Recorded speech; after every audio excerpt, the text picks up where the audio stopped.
안녕하세요. 오렌지 가나 함께 매일 만나 시간입니다. 오늘 본문 말씀 에스겔 39장 11절에서 20절까지 읽으면서 매일 만나 시작하겠습니다.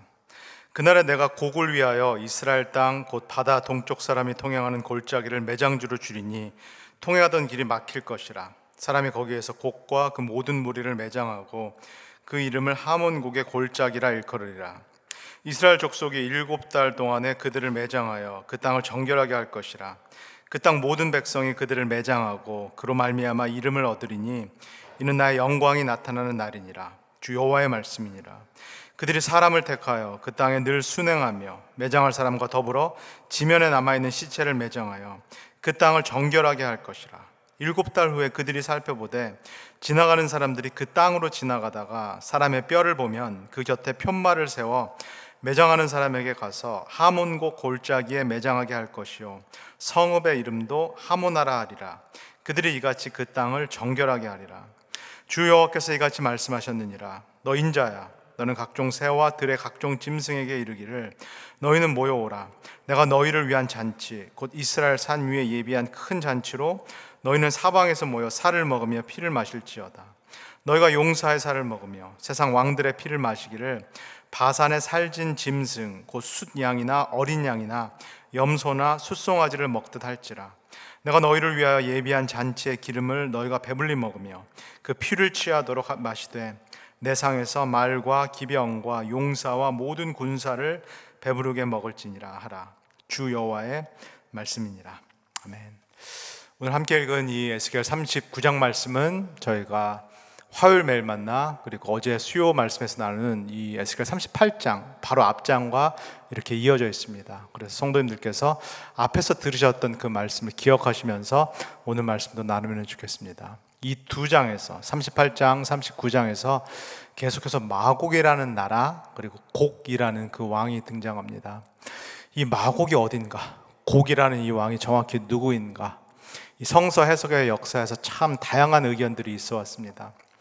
종교개혁자인 마틴 루터는 16세기에 이 유럽을 침입하고 있었던 그 당시 이슬람 군대를 가리켜서 이들이 마곡이다, 이들이 곡이다라고 이야기를 했습니다.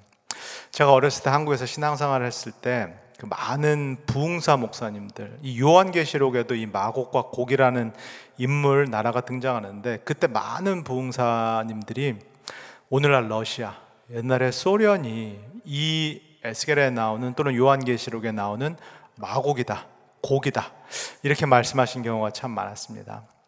근데 성경에 나와 있는 이 나라와 이 왕이 어떤 나라고 어떤 왕이다 이렇게 콕 집어서 말하기는 어렵겠습니다. 오히려 하나님을 대적하는 그 거대한 모든 세력들, 모든 힘을 통틀어서 상징하는 그런 나라가 바로 이 마곡 그리고 곡이라는 그런 왕이다, 이렇게 더 넓게 이해하시는 것이 훨씬 바람직하겠습니다. 이 마곡에 대해서 하나님께서 계속 말씀을 하십니다. 11절을 한번 읽겠습니다.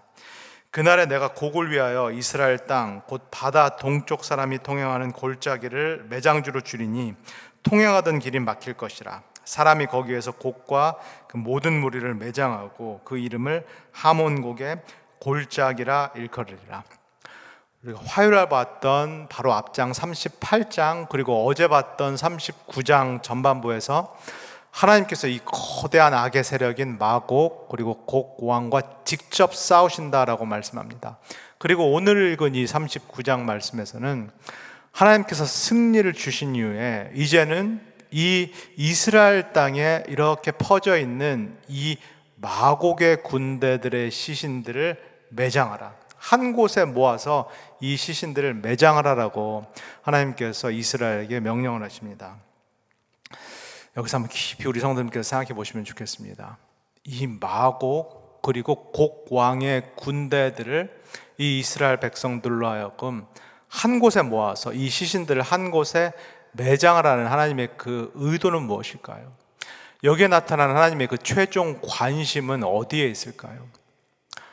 땅에 있습니다. 하나님의 최종적인 관심은 하나님의 나라 그리고 하나님의 땅에 있습니다. 우리는 늘 이렇게 생각합니다. 우리는 인간 중심적으로 사고를 할 수밖에 없기 때문에, 특별히 나 중심적으로 사고할 수밖에 없기 때문에 하나님께서 우리 인류에 최종적으로 관심을 갖고 계신다. 나에 대해서 하나님께서 가장 큰 관심을 갖고 계신다 라고 그렇게 믿습니다. 그러나 성경은 그렇게 말하지 않습니다. 하나님께서 정말로 최종적으로 관심을 갖고 있는 것은 바로 하나님의 땅, 하나님의 나라라고 말씀합니다. 지금 이 마곡이라는 세력이 이 이스라엘 땅, 하나님의 땅에 들어와서 이 땅을 더럽히고자 했을 때 하나님께서 이 나라를 막으시고 이 나라를 대적해서 직접 싸우셨습니다.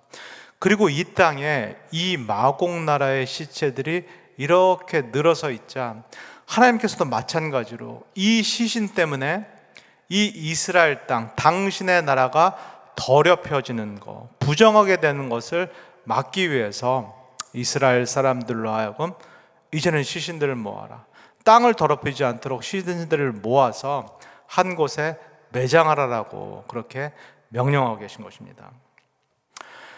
지난해 우리가 함께 읽었던 민수기의 내용, 그리고 여호수아서의 내용도 우리 성도님께서 한번 기억해 보시면 좋겠습니다. 하나님께서 오늘 에스겔 이 장면에서 마곡이라는 나라를 심판했고 그들의 시신을 매장하신 것처럼 하나님께서 민수기 그리고 여호수아서에서는 마찬가지로 하나님의 땅이라는 이 가나안 땅에 들어와 살고 있었던 가나안 민족들을 심판하십니다. 우리가 그때 참 많이 들었던 단어가 있습니다. 진멸이라는 단어, 진멸 또는 멸절이라는 단어. 우리에게는 너무나 잔인하게 들릴 수밖에 없는데 하나님께서 이제는 이스라엘 백성을 이 가나안 땅에 들여보내셔서 남녀노소 불구하고 모든 사람들을 진멸하라, 멸절하라고 말씀하셨던 그 명령을 들었습니다. 그리고 여호수아와 이스라엘 백성이 실제로 그 하나님의 명령을 시행한 것을 우리가 봤습니다. 왜 하나님께서, 왜 사랑의 하나님, 자비의 하나님께서 이 가나안 사람들을 그렇게 멸절하라, 진멸하라고 말씀하셨을까요? 똑같은 이유입니다. 이 하나님의 땅, 가나안 땅에 대한 하나님의 최종적인 관심 때문입니다. 이 땅에 들어와서 오랫동안 살고 있었던 이 여러 가나안 민족들이 우상 숭배를 범해서 하나님의 땅을 더럽혔고 이 땅에서 하나님의 공의와 정의를 실종시켰기 때문에 하나님께서 이제는 여호수아와 이스라엘을 통해서 이 땅을 청소하시겠다라는 말씀입니다. 이 땅을 이제는 깨끗하게 하시겠다라는 그런 말씀, 그런 명령을 받고 여호수아와 이스라엘이 이 가나안 땅, 이 이스라엘 땅에 들어가서 살게 된 것입니다. 이스라엘 백성이 이것을 경험했다면, 지금 이 에스겔 포로 공동체의 먼 조상들이 이것을 경험했다라면은 이제 그들이 이 하나님의 땅에서, 이 가나안 땅에서 어떻게 살았어야 되나요? 이들이 정말로 하나님께서 청소하시는 일에 부름을 받아서 이 일에 직접 참여를 했고 자신들의 손으로 이 가나안 족속들을 몰아내는데, 진멸하는데 동참을 했다라면, 그래서 하나님의 최종적인 관심이 어디에 있다라는 것을 이 이스라엘의 조상들이 봤다면, 그러면 그들이 어떻게 했어야 할까요? 그들이 이 땅에 살 때, 그때부터는 정말 이 땅에서 하나님과 함께 산다라는 분명한 의식을 갖고 살았어야 됩니다. 이 땅에서 나 혼자 사는 것이 아니라 이 가나안 땅 하나님께서 나에게 유업으로 주셨다라는 것이 이 땅을 내가 놀이터 삼으라는 얘기가 아니었다라는 것을 분명히 깨달았어야 됩니다. 이 땅에 하나님께서 분명히 계시고 이 땅을 하나님께서 거룩하고 정결하게 다스리시기를 원한다, 그 책임과 의무를 우리에게 맡겨주셨다라는 것을 이스라엘 백성들이 분명히 깨닫고 살았어야 됩니다. 그것을 날마다 인식시켜주는 그 장소와 시간이 이스라엘에게는 어디였나요? 그것이 바로 그들에게 세워주신 예루살렘 성전입니다.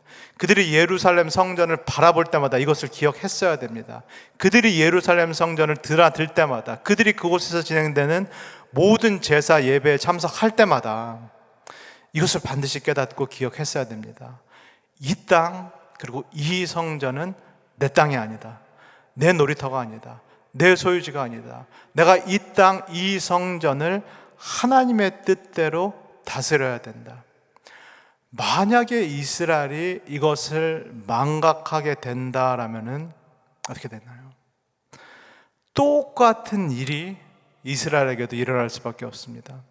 하나님의 최종 관심은 당신의 땅에 있기 때문에 가나안 족속이 이 땅을 더럽혔을 때는 이스라엘을 통해서 그들을 심판하셨지만 이스라엘에 마찬가지로 이 땅을 똑같이 더럽힌다면 이제는 이스라엘이 심판의 대상이 될 수밖에 없는 것입니다.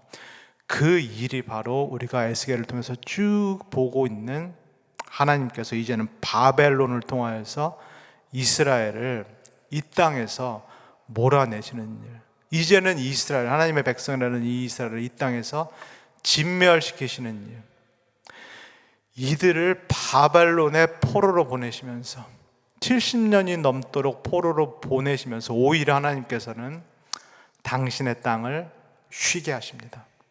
참 놀라운 일인데, 하나님은 당신의 언약 백성을 다른 곳에 보낼지라도 이 하나님의 나라, 하나님의 땅을 안식하게 하십니다. 안식하게 하시면서 하나님께서 이 땅을 다시 정결하게 그리고 깨끗하게 만드시는 그 작업을 직접 하고 계신 것입니다. 하나님께서 그러면은 우리가 에스겔 36장, 37장에서 보는 것처럼 하나님께서 이제는 이 포로기를 마치고 이스라엘 백성을 이 땅에, 하나님께서 이제는 안식하게 만드신, 다시 쉬게 만드신 이 땅에 돌아오게 하시는데, 우리가 본 대로 하나님께서 이 이스라엘 백성을 어떻게 만드셔서 이 땅에 다시 돌아오게 하시나요? 쉽게 말해서 인간 개조를 해서 이 땅에 돌아오게 만드십니다. 심장 이식 수술을 하셔서 하나님께서 새로운 마음, 새로운 심장을 주시고 그의 동력이라고 할 수 있는 새로운 영을 이 이스라엘 백성들에게 불어넣어 주셔서 새 출발을 할 수 있는 그 기회를 이 이스라엘 백성에게 주신 것입니다. 다시 이 땅에 마치 그들의 조상이 출애굽해서 광야 40년을 보내고 가나안 땅에 들어가서 기회를 주신 것처럼 이제는 포로기를 마치고 이들이 다시 돌아와서 이 땅에서 새 마음 새 뜻으로 정말로 하나님의 뜻에 따라서 땅을 다스릴 수 있는 그 두 번째 기회, 이 새 출발을 이스라엘 백성에게 주신 것입니다. 하나님께서 이제 이 이스라엘 백성에게, 돌아온 이스라엘 백성에게 이렇게 명령하십니다. 우리 12절에서 13절을 읽겠습니다. 이스라엘 족속이 7달 동안에 그들을 매장하여 그 땅을 정결하게 할 것이라. 그 땅 모든 백성이 그들을 매장하고 그로 말미암아 이름을 얻으리니 이는 나의 영광이 나타나는 날이니라. 주 여호와의 말씀이니라. 여기서 우리 성도님께서 여러분들의 역사적인 상상력을 최대치로 한번 발휘해 보시면 좋겠습니다. 이들이 이 이스라엘 땅, 하나님의 땅에 이제는 이렇게 널브러져 있는 이 마곡 군대들의 시신을 하나님의 명령에 따라서 자신의 손으로 매장을 할 때, 한 곳에 모아서 매장을 할 때 이들이 어떤 생각을 했을까요? 아니, 이들이 어떤 생각을 마땅히 했어야만 하나요? 우리도, 또 새 출발한 우리도 이 땅을 더럽힐 때에는 이 마곡 군대의 시신들처럼 심판당할 수 있다, 우리도 징계당할 수 있다라는 것을 늘 의식하면서 이 작업을 했어야 합니다. 이건 정말로 하나님께서 지금 시켜주시는 생생한 산 교육이 되겠습니다. 이 시신을 묻는 이스라엘 백성들에게 이제 너희들은 어떻게 할 것인가? 늘 같습니다. 이스라엘 백성이 요단강 건너서 가나안 땅에 들어가기 전에 모세의 마지막 고별 설교를 통해서 또 여호수아의 설교를 통해서 너희들이 결단하라. 이제 이 땅에 들어가서 너희들이 어떻게 살 것인지는 가나안 족속처럼 우상 숭배해서 이 땅을 더럽힐지 아니면 하나님의 백성으로서 이 땅을 거룩하게 다스릴지는 너희가 결정하라. 똑같은 겁니다. 바벨론의 70년 포로 시기를 보내고 이 땅으로 돌아와서 이 땅에서 이 마곡의 군대 시신들을 매장하면서 하나님께서 물으십니다. 이제 너희들이 어떻게 할래? 너희들에게 내가 새 출발할 수 있는 두 번째 기회를 주었고 너희들에게 그렇게 할 수 있는 새로운 마음, 새로운 영까지 부어줬는데 이제 너희들 이 땅에서 어떻게 살래? 이 땅이 누구 소유니? 이 성전이 누구 소유니? 이게 너희들의 땅이고 너희들의 놀이터니? 아니면은 거룩한 하나님의 땅이요 거룩한 하나님의 집이니? 이 땅을 너희들이 너희들 마음대로 사용할 건가? 아니면 하나님이 원하시는 대로 거룩하게 그리고 정결하고 깨끗하게 사용할 것인가? 이제는 이 시신을 묻으면서 너희들이 결단하고 결정하라. 하나님께서 이스라엘 백성들에게 이렇게 도전을 하고 계십니다. 사랑하는 우리 오렌지 가나안 교회 성도 여러분, 예수 그리스도를 믿는다라는 것과 똑같은 얘기입니다. 우리가 예수 그리스도를 믿기 전에 우리는 다 죄인이었습니다. 우리도 이 땅에 태어났는데 이 땅의 주인이신 하나님의 땅을 더럽혔고, 우리도 하나님의 이름을 더럽혔고, 하나님을 모른 채 살아왔고, 내가 하나님인 양 살아왔기 때문에 이 땅 내 삶을 마치 내 놀이터처럼 사용한 것이 사실입니다. 그런 우리를, 죽어 마땅한 우리를 하나님께서 부르셔서 하나님께서 예수 그리스도를 믿게 하셨습니다. 그 얘기는 무슨 얘기인가요? 우리에게도 하나님께서 새 출발할 기회를 주셨다는 얘기입니다. 바벨론 포로 시기에서 이 공동체를 돌아와서 이 땅을 이제는 하나님의 땅으로 경영하라는 그 두 번째 기회에 그 새 출발을 우리에게 주셨음을 믿습니다. 그렇다면 우리에게 꼭 필요한, 우리가 신앙생활하면서 꼭 가져야 될 그 인식은 무엇인가요? 첫 번째는 이것입니다. 내가 정말 죄인이다. 내가 하나님의 땅을 더럽혔고 하나님의 거룩한 이름을 더럽힌 그런 죄인이다라는 분명한 인식을 우리가 예수 그리스도를 처음 믿을 때뿐만 아니라 지금도 계속해서 매일매일 가져야 되겠습니다. 이 죄인식조차 없는데, 죄의식의 깊은 죄의식 자체가 없는데 어떻게 하나님의 용서, 하나님의 구원, 또 하나님의 은혜를 우리가 기대할 수 있을까요? 그렇다면 내가 날마다 이 하나님 앞에서 죄인일 수밖에 없다는 그 의식 가운데 하나님의 도움을 구하면, 하나님의 구원을 간절히 바라면 하나님 반드시 용서해 주시고 구원하신다라고 말씀하셨습니다. 내가 정말로 진실로 내가 죄인임을 고백하고 하나님의 용서와 구원을 간구하면 이 하나님께서는, 이 자비하신 하나님께서는 반드시 나에게 죄 용서의 은혜를 베푸시고 다시 하나님의 자녀가 될 수 있는 두 번째 기회를 주신다라고 말씀하셨습니다. 그게 끝인가요? 그게 끝이 아닙니다. 근데 그게 시작입니다. 거기서부터가 시작입니다. 바벨론 포로 돌아와서 그때부터 어떻게 살지가 시작인 것처럼 우리도 예수 그리스도의 용서와 구원을 받은 다음부터가 사실은 우리의 삶에, 우리의 구원의 여정의 시작이 될 줄 믿습니다. 그러면은 마찬가지로 우리도 어떻게 살아야 되나요? 과거의 삶을 오늘 함께 본 대로 날마다 매장을 해야 됩니다. 과거의 옛 마음, 옛 이 심장, 옛 자, 이 죄된 나를 지금 이 이스라엘 백성들이 한 곳에 모아서 매장을 하는 것처럼 우리도 날마다 이 과거의 나를 매장을 해야 됩니다. 그 얘기는 과거의 삶에서 내가 매일매일 절연을 해야 된다는 겁니다. 내가 예수 그리스도를 믿었다라고 해서 하루아침에 의인이 되는 것이 결코 아니겠습니다. 내 편에서도 해야 될 일이 있는데 그것이 바로 과거와의 절연, 옛 자를 내가 계속 십자가에서 못 박는 것입니다. 늘 깨닫는 것입니다. 내 삶이 내 것이 아니다. 내 교회가 내 게 아니다. 이것이 나의 놀이터가 아니다. 나의 유익을 만족시키기 위해서 내 삶과 내 교회가 존재하는 것이 아니다라는 것을, 그것은 옛 자아의 삶이고 옛 자아의 생각이고 그것은 날마다 끊어내고 부정하는 이 자기 부인의 삶이 예수를 믿은 이후부터는 날마다 우리 삶에 있어야 될 줄 믿습니다.